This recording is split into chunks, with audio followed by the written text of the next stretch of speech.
ଏଗୁଡ଼ା ଜଟାୟୁ ବଂଶଧରରୁ।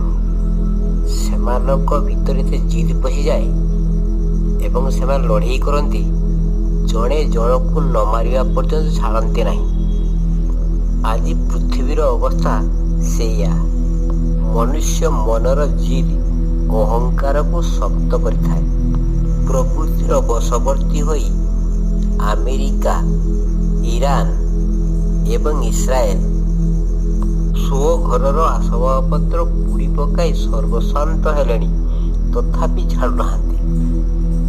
ଯାହାର ସ୍ୱୟଂସ୍ଥିତି ହଜିଯାଏ, ସେ ଜୀବନ୍ତ ଥାଉ ଥାଉ ଲିଭିଂ ଡେଡ୍ ବଡି ହେଇଯାଏ।